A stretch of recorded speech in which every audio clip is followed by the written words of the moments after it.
Welcome back to the Stories of Northern Life podcast, brought to you by the Sault Ste. Marie Museum. I'm your host, Nicole, and today I'm bringing you an interview with Paul Hazlett. We are discussing the Turkey Lakes Watershed Study. But before we get into the interview, I want to tell you a little bit about Turkey Lakes. So the Turkey Lakes Watershed Study started in 1979. It examines the entire ecosystem, including forests, soil, and water. It was originally set up to understand the effects of acid rain. Now, acid rain caused by industrial pollution was a significant issue 50 to 60 years ago. It harmed forests, soil, and water and affected insects and fish. By studying the whole watershed, scientists can track changes and understand ecosystem connections, similar to balancing a budget, say what comes in and what goes out. Now, a watershed is an area where all the water drains into the same river or body of water, like how the water in your shower flows to the drain. Think of your shower head as the rain, the shower stall or tub is the land, and the water flowing to the drain is the stream or streams. The Turkey Lakes Watershed Study was one of 5 watersheds in eastern Canada chosen to study acid rain. There were several criteria that they had to meet. The 5 criteria that these watersheds had to meet was they had to have a chain of lakes and streams, be representative of the area, be in good proximity for daily travel, have an undisturbed forest, and also have self-sustaining trout population. So the Turkey Lakes watershed was chosen for its easy access and undisturbed forest. Then a camp and a weather and air quality monitoring station was set up nearby. The 3 original groups that started the Turkey Lakes Watershed Study was the Great Lakes Forestry Centre, or what we locally know as the Bug Lab, the Department of Fisheries and Oceans, and Environment Canada, now known as Environment and Climate Change Canada. Initially, the project aimed to understand acid rain's impact on forests and aquatic ecosystems. Over time, it became clear that recovery from acid rain is slow. But policy changes and industrial scrubbers have reduced acid rain, but the monitoring still continues to track recovery. And now, as the study has been going on continuously for over 40 years, we can see evidence of climate change. So now the study includes climate change and other disturbances. Researchers are drawn to the Turkey Lakes watershed for its long-term context and collaborative opportunities. Measurements are taken at various spots, including 13 smaller catchments, which is just a mini watershed, for long-term monitoring. Data is collected through field measurements and remote downloads and is analyzed for trends and changes. Samples like water, soil, and vegetation are pre-processed and analyzed at the Great Lakes Forestry Centre to check nutrient levels and properties like pH. Thousands of samples are processed annually. The data collected helps identify trends and understand how changes in one part of the ecosystem affects others. Scientists study changes over time and across different areas, noting that higher elevation catchments were more affected by acid rain but recovered faster than lower ones. Also, wetlands, which helped reduce acid rain impact, are sensitive to climate change. Started in 1997, the Harvesting Impact Study examines how different levels of tree harvesting affect the ecosystem. Some parts recovered quickly, while others haven't fully recovered even after 30 years. Long-term research helps understand these effects and their interaction with acid rain recovery and climate change. Now, what's the importance of the Turkey Lakes Watershed Study? So you have the whole ecosystem approach that examines all part of the ecosystem using biology, chemistry, and hydrology, which is the study of water. Also, the long-term monitoring. This focuses on long-term research to track slow ecosystem changes. So if you just have a whole bunch of short studies, you're not going to be able to see those slow changes happening over time. So the Turkey Lakes Watershed helps to look at that long-term effect, but its flexible design also easily incorporates new research projects and benefits short-term studies. Now, there are different data collection methods. You have field measurements recorded on data sheets, instruments automatically recording data, and remote downloads of weather information. The Department of Fisheries and Oceans, or DFO, and also Environment and Climate Change Canada, and the Ontario Ministry of Natural Resources and Forestry are long-term partners of the Turkey Lakes Watershed Study. Over 45 years, about 20 agencies and universities have contributed, leading to over 500 scientific papers and theses. While monitoring acid rain recovery continues, the study now also addresses climate change and other environmental challenges, highlighting the importance of core data for tracking past and current and also future threats. So that is sort of a brief overview to the Turkey Lakes Watershed Study. I know most people have probably never heard of the Turkey Lakes Watershed Project, but it is something that I actually grew up learning about. My dad was a technician for the project for several years. He would go out into the field and do a lot of the data collection.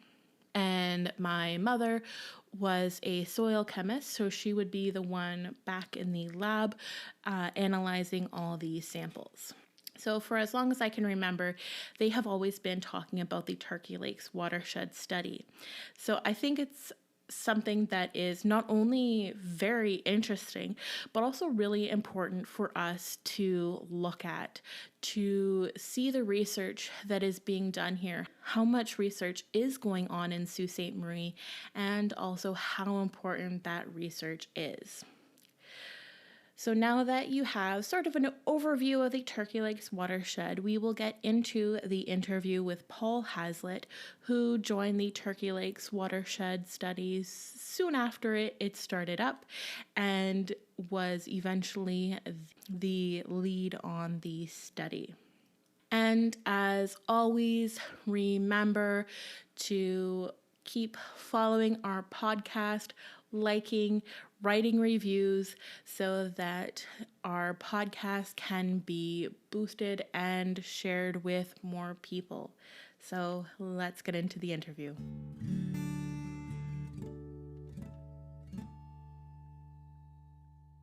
All right, so if you would like to start by introducing yourself, your name and your background, and when you joined the Turkey Lakes Watershed Study. Sure. Great. Thanks, Nicole. Good to be with you here. My name's Paul Hazlett. I'm a former employee with the Canadian Forest Service, Natural Resources Canada, the Great Lakes Forestry Centre here in Sault Ste. Marie. I retired 3 years ago now after working for that organization for 38 years. So I was hired in 1983, in March of 1983, by Dr. Neil Foster, who was my supervisor at the time. I was hired as a forest soils technician, primarily to do work at the Turkey Lake Watershed. The study at Turkey Lake had started a few years before that in 1979, so I wasn't there right from the beginning, that's for sure, but I was brought on shortly after the project started. Yeah. Okay. So could you actually tell me about the establishment of the Turkey Lakes Research Site and some of the individuals involved in that early work? Sure, yeah. as you've heard from other speakers, Kara Webster and Jason Leach, the project was a research collaboration between several federal government agencies on the research side, as well as the Ministry of Natural, the Ontario Ministry of Natural Resources.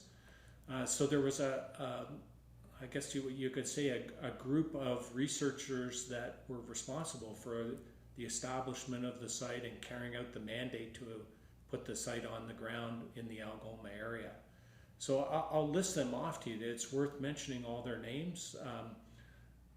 Several of them are deceased now, but it's important to mention them and give them credit for establishing the site. There was Dr. Neil Foster, Dr. Liam Morassut, and Dr. John Nicholson, all researchers at the Great Lakes Forestry Centre here in Sault Ste. Marie that were part of the Canadian Forest Service. Dean Jeffries and Ray Semkin were researchers from Environment Canada at the day, now Environment and Climate Change Canada. And then there was John Kelso, who was a researcher with Fisheries and Oceans Canada. So those 6 researchers were tasked with the job of finding the original research site according to a set of criteria that was laid out for them.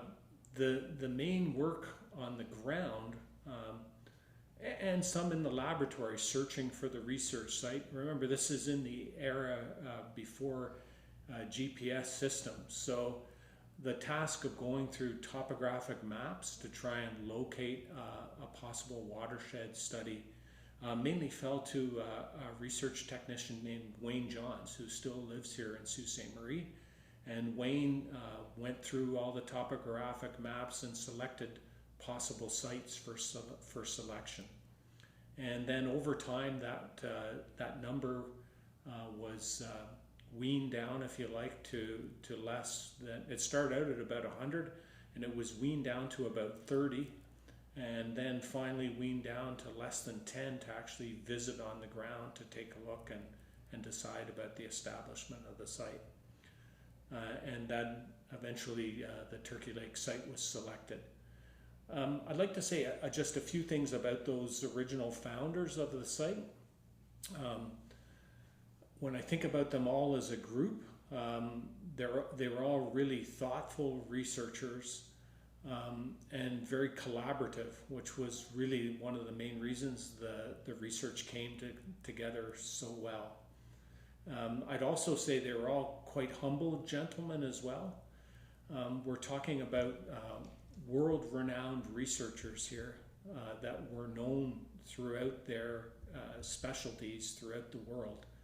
And like I say, to each one of them, they were quite humble in their approach, in spite of the fact that they were really esteemed researchers and well thought of nationally and internationally. The other attribute that I think really came through with all those researchers as well was their determination. So in the first place, to establish the site, find it on the ground and get it operational, and here we are now 45 years in, and so obviously visionaries for getting it on the ground and keeping it going, but also the determination in terms of the work that was required to convince managers and funders to continue to fund that study over all those years. The original Turkey Lakes study was funded for 5 years only, and after that 5 years, the money was going to run out. So it was really up to these gentlemen and all the people that worked with them to keep the study going. And that's really been a recurrence over the history of this study. There's been different times where different managers have not understood the benefits of the study to the public in Canada and to Canadian environmental policy, and to funders of the work in the same way. And it was really up to these individuals to keep it going. So that gives you a bit of a picture about who those people were, and and the importance of them to getting the study going in the first place. Can you tell me how long the Turkey Lakes camp has been out there? Yeah, so that's an interesting story. It became evident early on that there was a need for the establishment of a field camp at the site. And one of the primary reasons for that was the fact that there was a lot of work to be done during the spring snowmelt period. So that area of Ontario gets, can get over a meter of snow a year. And that snow all melts within a few week period during the spring melt period. So there's this real flush of something around amount about a third of the water that moves through the soil and the streams in that ecosystem comes out in this very short period. So there was a thought that we needed to have people located on the site to be there to do the sampling, to do the measurements within the forest that were going on during that spring period. So early on, a camp was established there. A few trailers were pulled in, and staff were asked to stay there during the spring snowmelt period to do that sampling. A few interesting, funny stories about during that period. That's probably the funniest one for me is when I was hired. I mentioned I was hired in March of 1983. Within about 2 days of being on the job, Neil drove me out to the research site, to the camp there, and said, okay, you're staying here for snowmelt. So I had just moved to Sault Ste. Marie about 3 days before that, and I left my wife in Sault Ste. Marie to find out about the city, and I went out to stay at Turkey Lake for the snowmelt period.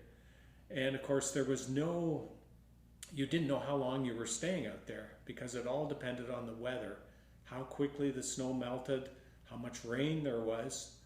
And complicating all of that, the site is accessed on about a 15-kilometer logging road that runs along the Chippewa River. And that river floods in the spring, and as the researchers found out early on, it actually floods over the road and prevents people from getting in and out of the site. So I started in there one year when the road was flooded and had to stay for a period of time and do the sampling, and then came out after the road had flooded. So the camp was really established initially for that idea of the spring snowmelt period. It grew. I'll talk a little bit more about that snowmelt in a minute because there's lots of interesting stories about that period, and I'm only one person that has them, but I'll just go back to the camp in general for a second. Over time, there was a need to store equipment, ATVs, snow machines at the site as well. So there were some semi-permanent structures, a garage built on the site to store that equipment. Other trailers were added as the work became more intensive. More people were staying at the site during the spring snowmelt period. And as the work developed even more, there were also graduate students and summer students staying there from different universities that stayed at that site during the non-snowmelt period as well. So it was utilized throughout the year. But like I say, the main emphasis of the site early on was that snowmelt period. Just a bit more about that flooding. This is a funny story that comes to mind just as this moment. I hadn't thought of it before I'm talking to you right now, Nicole. We would normally time our entry into the site to coincide with the flood. We didn't necessarily want to go in there and stay March 1st if March was going to be cold and the road was not going to be flooded. So we spent a lot of time, those of us that were working in the field at that time, guessing when the road would flood and tracking it so we could stay in there for the least amount of time. Well, there was one time I was working with Wayne Johns, and we were going in together to stay at the camp where the water had come up over the road significantly. But we were pretty determined that we'd be able to drive through it. Lots of us that worked up there had experience in driving through deep water. We're talking about pushing a wake with the front of your truck, and so we were pretty sure we could get through it. So I was driving, the truck I had was a Suburban at the time I was driving, and Wayne and I were driving in, and he had brought his dog with him to stay with us out there during the snowmelt period.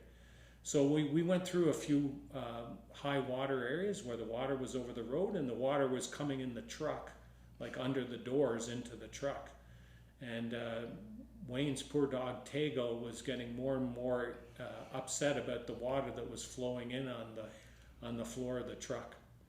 So finally we'd gotten through the worst of the washouts and we're up on high ground again for the rest of the drive into where the camp was.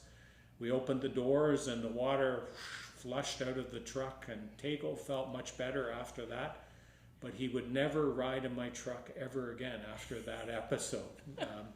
He would get in other trucks and drive, but not in that Suburban forever. He was determined not to get back in that truck.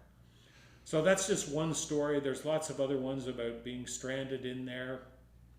One year, the road was flooded for so long that we ran out of food, and we actually had to get a helicopter to come in and get us out because we'd run out of supplies to keep us going. So that was in retrospect, maybe that was one of the logistical things that wasn't the best thing about that research site, but having the camp there and being able to stay there was a real benefit in terms of being able to get out to the sites after that period, or during that period. Yeah. Do you feel that the snowmelt periods have sort of changed? Like, is there as much flooding as there used to be? Is the period as long? Or do you even have to go out there? Because is there sort of like the newer technologies where you can have like digital meters set up now? Yeah, that's a good question. Some of the things that were collected, for sure, there isn't necessarily a need to be out there maybe as frequently. There are some automatic sampling systems that can do that kind of work as well. There's still a need in some areas to ground truth those kind of measurements. So I'm not a hydrologist, I'm a soil scientist, but in hydrology there's methods of measuring the height of a stream that can be deployed into the stream to measure the flow over time. But there's a need to ground truth that with actual flow measurements during those high flow periods. So I think it's still really important to have crews on the site to do some measurements during that period. You asked a bigger question about what's happening in terms of the floods. Are they worse? Are they? And I guess I would say that's kind of a year to year. It really depends on the weather, the amount of rain, the temperatures, how high they go, how fast the snow melts any particular year.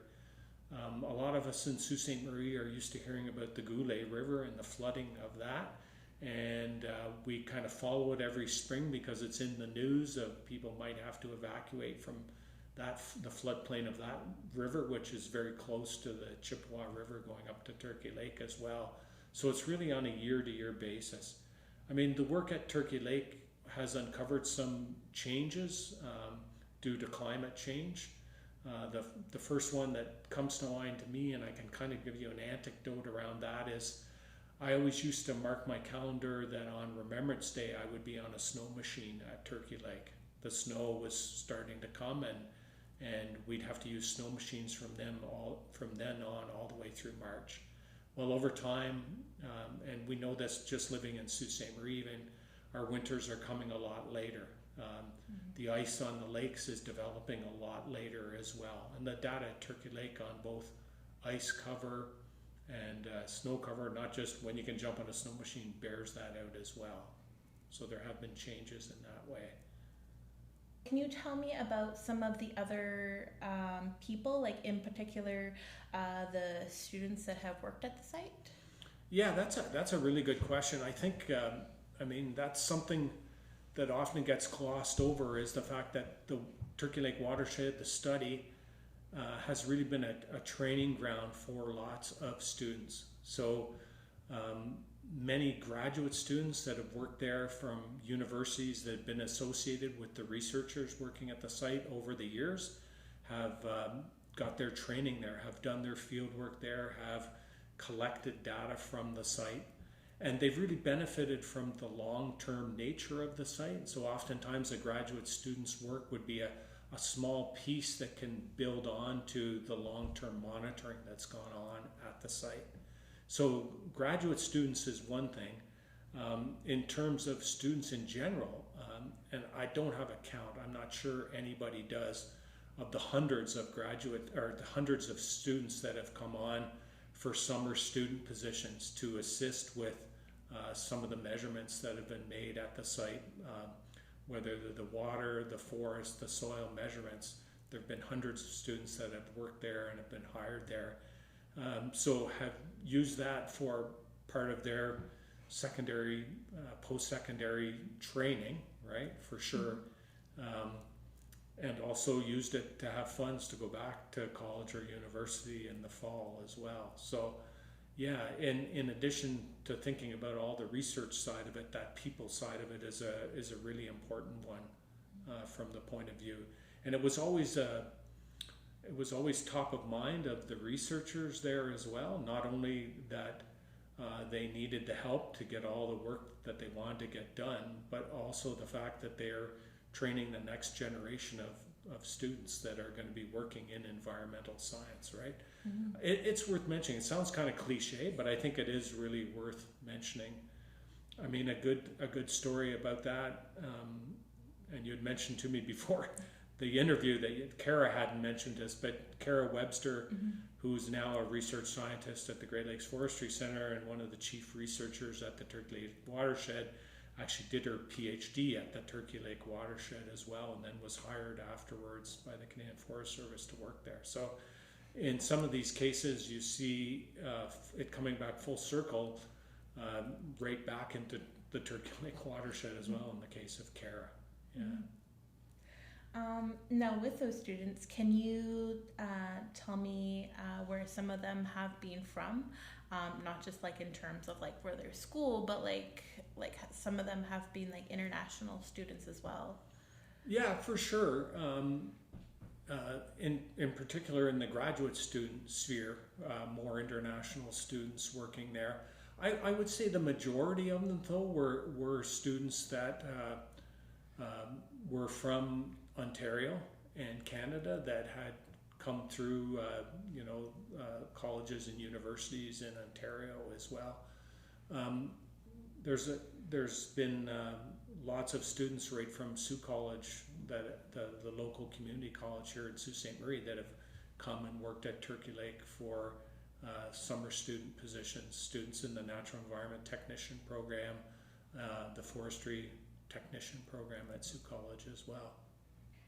And now a field study like the Turkey Lakes Watershed obviously needs laboratory support.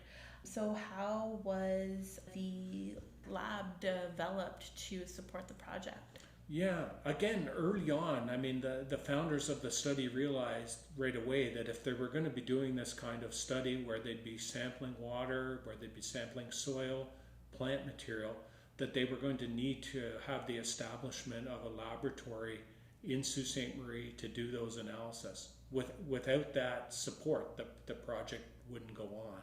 So it was really critical to establish that. So right from the beginnings in 1979, work was afoot to establish the laboratory in Sault Ste. Marie to do the analysis of all those samples. And over the years, a really talented group of technologists that did all that analysis, lots of them have been integral to the project. I think, again, I wasn't there when the project started, but what was told to me was early on, the first analytical equipment was actually purchased from the Sioux area hospitals. It was equipment that they were going to be throwing away, that the researchers and the technicians at the Great Lakes Forestry Centre were able to get for free or purchase for a low price to start the lab. And then over time, the breadth of analysis, the equipment, has increased to the point where many thousands of samples per year were and are going through the lab here in Sault Ste. Marie. The other really interesting thing about that was that both Environment and Climate Change Canada and Department of Fisheries and Oceans also realized the importance of this lab and therefore financially supported it in Sault Ste. Marie as well. Now, Environment and Climate Change Canada had laboratories in other places in the country, out of Burlington, out of Saskatoon, but because their samples were being collected right here in Sault Ste. Marie at Turkey Lakes, they thought it made sense to help build up that lab in Sault Ste. Marie. And that kind of approach was really beneficial to all the partners to have this collaboration for the lab in the Soo. And it really led to the fact that Environment and Climate Change Canada actually had 3 employees based out of Sault Ste. Marie for the project. So 2 that were working in the field and 1 that was designated to work collaboratively with everybody else in the laboratory. So yeah, it's another, I'm glad you asked that question, because it's another really important point to make, that again, the people in those labs, I'm repeating myself, but it's worth repeating, that people in those labs are critical, were critical to the project going on. Without the reassurance that the researchers were getting precise, accurate data from the samples they were collecting, they weren't able to publish the results, make the inferences in terms of whatever they were measuring in the environment, to publish it and have an impact on government policy. So, all right, and now what would you want to tell the public about your research and just the research at Turkey Lakes? Yeah. So I guess a few things. A few years ago, we gave a tour to the Sault Ste. Marie City Council, the mayor and councillors, and some of the city staff of the Great Lakes Forestry Centre, and in particular about the Turkey Lake Watershed. And the thing that I really tried to impress upon them at that time, and I guess I'd like the general public to know as well, is that there's a world-renowned research site right here in Sault Ste. Marie's backyard at the Turkey Lake Watershed, about 75 kilometers north of Sault Ste. Marie. There's probably a few people in Sault Ste. Marie that know about the site, my neighbors, people that know other people that work at the site, trappers, camp owners, fishermen, hunters that access that area, because it is an open area for all those activities as well. We share that land with them, it's Crown land. Those people would know a little bit about it, but most of the people would not know about it. And so I think, through the reach that you have, to let people know that that site is here, and I guess further to that, to let them know the importance it's played in terms of environmental policy in Canada. And I can just mention a few examples. One of them is the Canada-US air quality agreements that were signed back in the early 1990s. 1991, I think, is when it was signed. And part of the reason for having those agreements to decrease pollution in North America was based on the research results that were coming out of the Turkey Lakes study. Without it, that agreement may never have happened. Now, it's hard to believe that, maybe for you or for other people, that's 45 years ago, but we can draw some parallels to what's happening today. About 45 years ago, there was quite a bit of disagreement whether acid rain really existed and what caused acid rain. And there was, like today, similar to our climate change issue that we're facing as a world today, there was lots of misinformation being stoked. There were competing interests, industrial interests back at that time that didn't see the need for pollution controls and to control the acid rain. And it's only through research at Turkey Lake and a number of other sites throughout Canada and the United States that was showed proof and that governments move forward with an agreement, such as that agreement between Canada and the USA. So, like I say, it was a different time back then. We don't think of that now because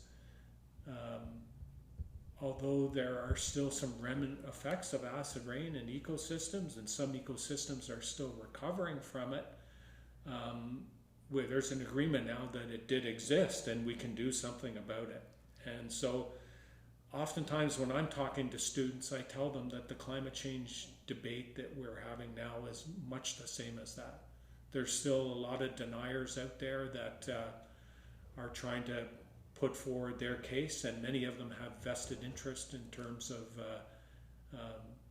being the cause of climate change. But it's essential to have research sites like Turkey Lake to be able to demonstrate the effects of an environmental perturbation such as acid rain or climate change. And it's even more important to have these sites to measure recovery after, to see if what we do as a society in terms of controlling pollution, in this example, actually has a benefit to the environment afterwards. And I think, again, the work at Turkey Lake has been able to show that we can see changes by decreasing the amount of acid rain that comes into the system. So that, I guess in a general way, I'd like people to know about that. So that's one influence that Turkey Lake has had. Another influence that Turkey Lake has had has been on forest management guidelines. So the Ontario government puts forward guidelines, rules if you like, to manage the forest in Ontario. And in addition to the research at Turkey Lake on acid rain, there's been research on many other topics in there, environmental topics, but another one that's quite prominent there is the impact of forest harvesting. And so there's a forest harvesting experiment within the watershed. And the results from that study have been used in terms of forest management guidelines, particularly around the management in riparian areas. So that's the areas close to streams. So there was a number of experiments looking at different ways of harvesting those areas close to streams. So those are I would say the two biggest ones in terms of letting people know that the research there has had an impact on the things they think about, and in terms of big concerns, if you like, environmental issues that we've faced over the time the study's been going on. And again, I'm not comprehensive there. There have been other ones as well, but those are the two I'd like to mention. Yeah, I think that, again, just repeating a little bit again, just saying to let the community know in Sault Ste. Marie that that site is there. And I think they can be proud of that site, knowing that some of their friends and neighbors worked at that site and played a role in the establishment. It really is a world-renowned research site. There's over 500 scientific publications that have come out from the research there that are read and cited by researchers and other governments, environmental departments around the world. Yeah. Okay. Okay, so one last question. It's sort of a question that we ask all of our interviewers. If in the future were ever to do an exhibit on you, what 3 artifacts would we have to best represent you?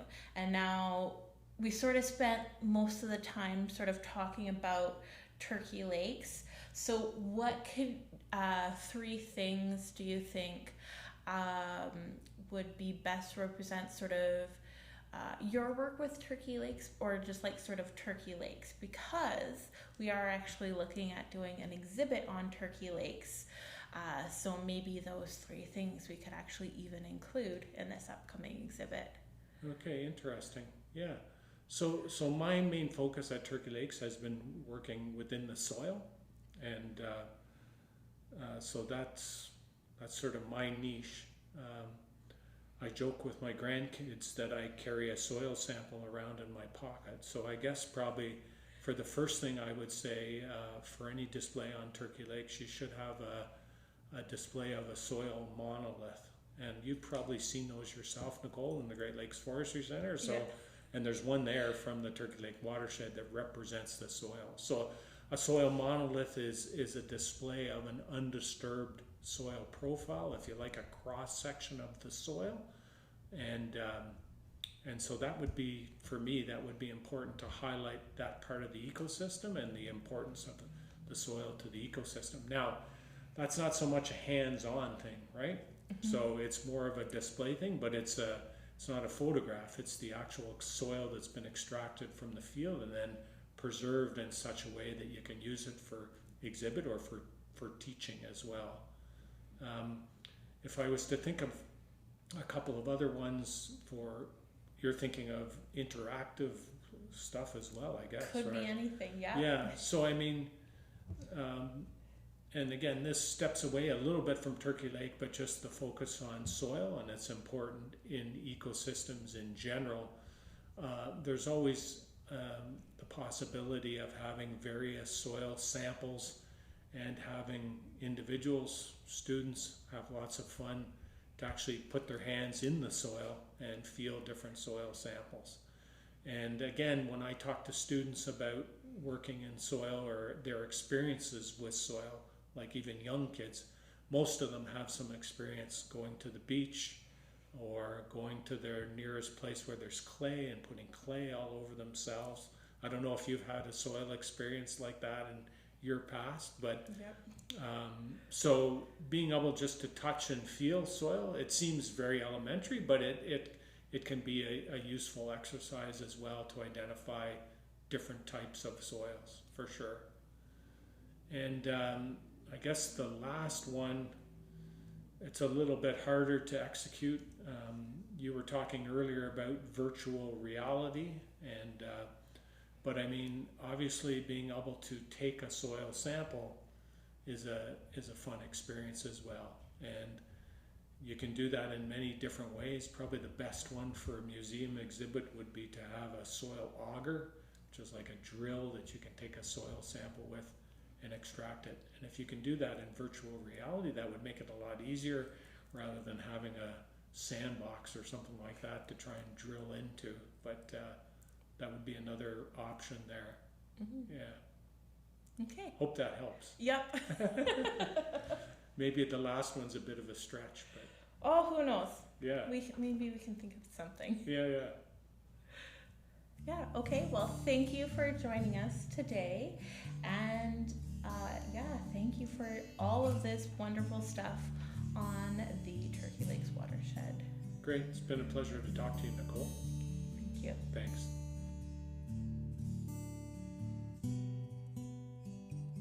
If you enjoyed this episode, you might like our blog too. Head over to our website, SAULT, that's SAULT, museum.ca, and look under Discover. You will find our blog, Museum Musings. We share a short synopsis of influential people, historic places, and impactful events in our history. Pictures are always included, and you will be sure to learn a little something new with each post. Yeah. But it's interesting. I mean, a lot of people just sort of wander in that road. And so that's part of a funny part of the history too. More than once, especially in the springtime, because that road floods. I'm sure Kara and Jason showed you that driving in. You can see a picture in this one that's kind of interesting. And I think I put a few of those in the other presentation that's online. But the next page of that one shows you sort of that mile 38 road during spring melt. Yeah.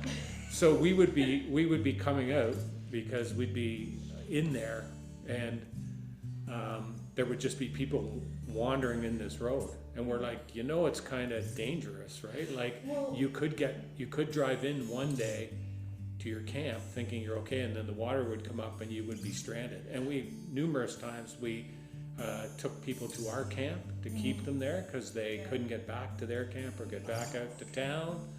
One time a guy built a log raft to try and And I mean, the river basically, the road basically becomes part of the river at that stage, but he made it. And you know, if you go far enough, you get to a point where the ground's high enough there when you're coming down to the highway, where the water doesn't go that high. So he had beached this raft, sort of an 8x8 thing that he built out of logs and stuff to get out. Like, I don't know if we never met the guy. He might have had to go to work or something. I don't know, but